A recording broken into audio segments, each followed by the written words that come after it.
Saturday saw the Robins lose by 2 goals to nil down in Somerset against Town. It was a very disappointing result and performance, and manager Phil Parkinson joins us. Phil, I've spoken a lot during the season about the level of consistency of performances, because for me, it's been one of the best seasons that I've ever witnessed in terms of consistency, but Saturday was very poor. Yeah, can't disagree with you. We were well below the levels expected. I could reel out numbers of reasons why that potentially could be, in terms of fatigue, the travel, as you said, the level of performances. At some point, and I said this last week when I spoke to you, at some point we're going to have a dip in form, but unfortunately it wasn't one or two.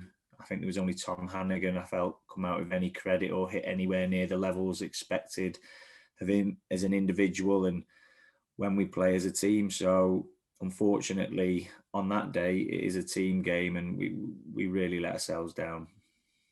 It's interesting that we've generally played well this season, and individual players in performing well seem to impact on other players' performances. And that seemed to happen yesterday, because I thought the first 10 or 15 minutes we were okay, but then we started putting passes astray, poor first touches, and then that seemed to be contagious and catching to other players. Yeah, well, there's no hiding from it, is it? We're an in-possession team. If we don't pass the ball well, we make it very difficult for ourselves to win a game. Fortunately for ourselves, we are quite consistent with what we do, and you can name on one hand probably the performances where we've looked like that over the last 3 or 4 seasons. So Leamington springs to mind, Boston, but there aren't many, and that was certainly one of them. But again, we talk about being really disappointed, and we were really, really disappointed with losing to Wrexham because the performance was great, and we're disappointed we've lost to Yeovil, and we deserve to lose to Yeovil. But I'll keep going back to it. That's how far this football club's come. Yeovil, what a big football club that is, and Wrexham, and we're bitterly disappointed that we've lost. And I want it to feel that way. I don't want it to be acceptable for us to go to them places and think, you know what, it's okay. We're only Altrincham. We're not expected to go there and win. But we have them expectations now, and unfortunately we're well below par. And as I said, there are a number of reasons that I could reel off why that probably was. But football, we all know it. They're not robots. At some point, players are going to have a dip, and unfortunately, we had a dip as a team yesterday. On the way back, I bumped into the Aldershot Town team on the way back from Stockport at Euston Station. Had a chat with a couple of them, and they were saying that they lost 3-0 at Yeovil a few weeks ago, and they were saying they were a very difficult team to play against. Yeah, they make it scrappy. They slowed the game right down. We had a very deliberate game plan, and I felt, as you said, in moments of the game, we were executing it, but we didn't get anywhere near the levels we needed to get anything from the game. And you've got to give Yeovil full credit as well. I mean, you only have to look back at where we were last season. I mean, they're in a very similar position where they're right down the bottom of the table. I don't know where they are after that win. They might have climbed up a little bit now, but that is a massive football club, and they shouldn't be down there. And I said this to the players when after our pre-match, we did a bit of analysis. They're a team that on their day, and you say that about most teams at this level, but certainly Yeovil on their day can beat anyone in this division. And unfortunately for us, we didn't play well enough to even compete with them to get a result, to warrant getting 3 points. So at half-time when we were speaking to the players, it was, you've either got to increase your quality of passing and decision-making, or you've got to make it very difficult for them to beat you. And unfortunately, we weren't good enough in possession or out of possession yesterday. And it is very difficult to take, but sometimes you've just got to take it. We've been beat by Yeovil, who are a big, big football club at this level. And we're very disappointed to do that. But unfortunately, now and again, things are going to catch up with us, such as fatigue. You're going to have a dip in form. And we've been on a very good run. But unfortunately, when we played Wrexham the last game, we should have won. And when you don't win and you lose badly like we did, it feels 10 times worse. And Yeovil are on a very good run of form at home. That's their fourth consecutive victory. So we're not the first team to go down there and struggle.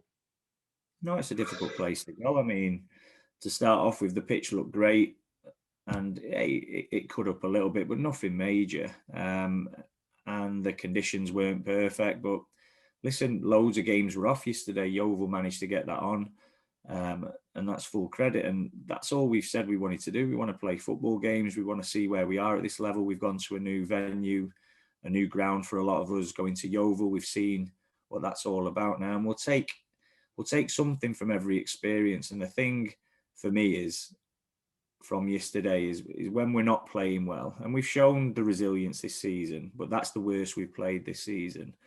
When we're not doing the things that we're good at, we need to be a lot more difficult to beat. And to concede 2 goals the way we did, we were bitterly disappointed with.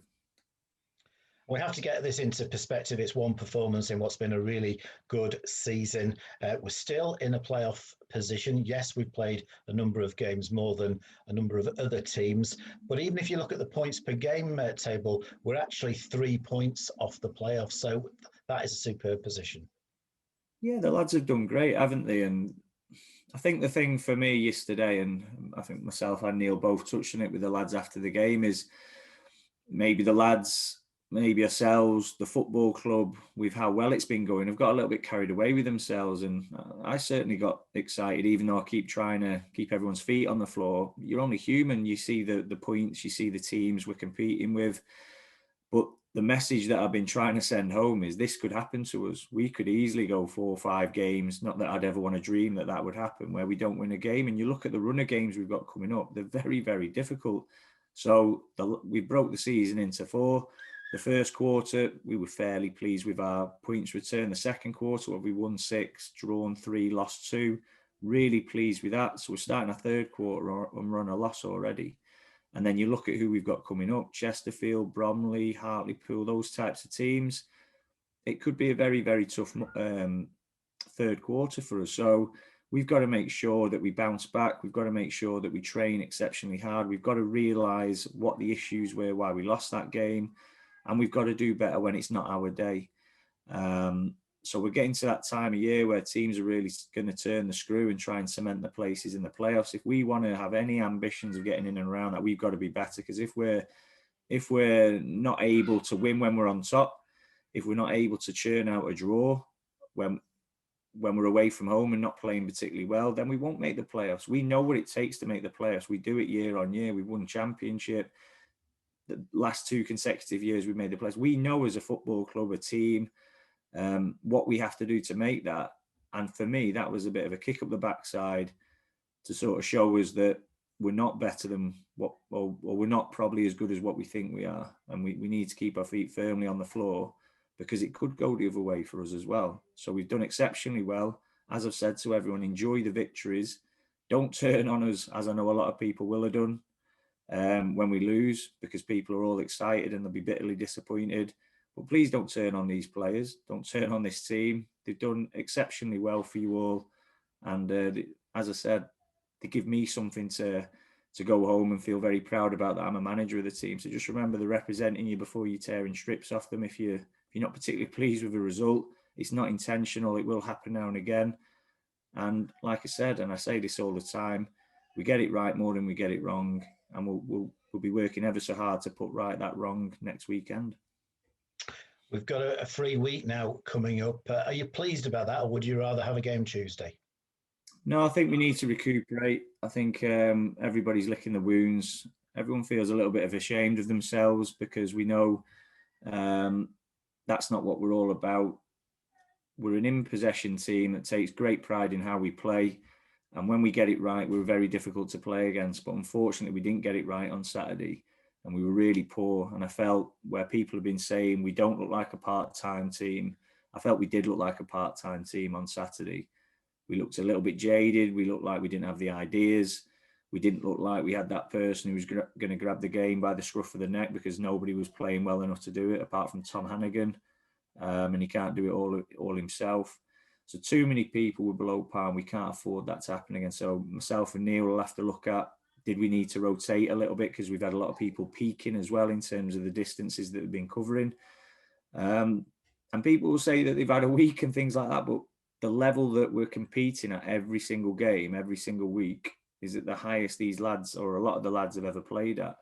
So at some point it's going to catch up with them, and we need to look at that in terms of what we're doing in training, the intensity, in terms of having a look at the data maybe a little bit more closely, because you don't want to change winning teams. You don't want to pull lads out of teams who are doing ever so well.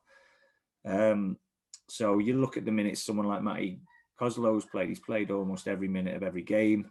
He looks a little bit tired the other day. He looks a little bit jaded. He looks a bit worn down. He's not played a great deal of football last season. And we've got a number of them players as well, in terms of probably didn't play too much football last season. That's why we were able to get them, but we saw the qualities in them. And we will have to do that, especially with the Saturday, Tuesday coming up. That rotation is going to be vital for us. So the squad will be tested till its maximum this next quarter. We've played 14 games away from home, so there's only 8 away games left to play, and 2 of the next 3 games are away. So we'll be going into March with just 6 away games, 3 months of the season left, and just 6 away games, and 12 to play at home at that stage. That's providing the games in the next couple of weeks take place.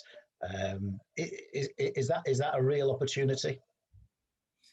You'd think so, wouldn't you? But it's a strange old season, and we seem to be doing better away from home, contrary to the last result, than we have at home. But we've had far more away games, so we're probably getting used to being on that bus for hours at an end and doing overnight stays. But listen, when we're at home, if we do play at home as well, then you should be able to feel that you've got some kind of advantage, shouldn't you? But you don't have the fans in there, so that sort of nullifies that. And I think that's a big compliment to our players, because a lot of people are saying, are we doing so well because there's not fans in there, and obviously the impact that has on the home teams, and we've done well away from home.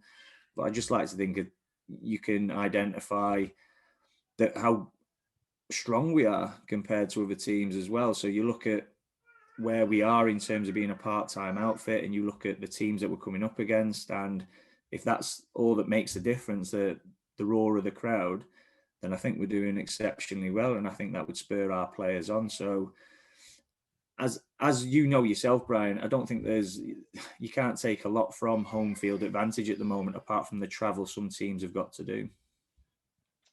And finally, Phil, there's still a bit of a cloud over the whole season. Dover Athletic have furloughed all of their players now, so that's going to be interesting to see how that one works out. But from your point of view and the players' point of view, that's just something that's outside of your control, I guess. Yeah, it's outside of our zone of control. I've said all the way through, we want to play football as long as it can be done in a safe manner. But I don't think Dover are looking at it from that point of view. It's just from a purely financial point of view that they're saying they're protecting the football club. And I'm sure our directors, if they were in that position, would do exactly the same thing, because that's what's most important to all fans, all players, all football teams, is the future of the football club, and the people in positions above myself, and obviously the people who have made them decisions at Dover have deemed it necessary to do that. So as disappointing as it is, I'd like to think they're doing that with the best integrity, with the best sort of reasons behind that decision, and it's to protect that football club.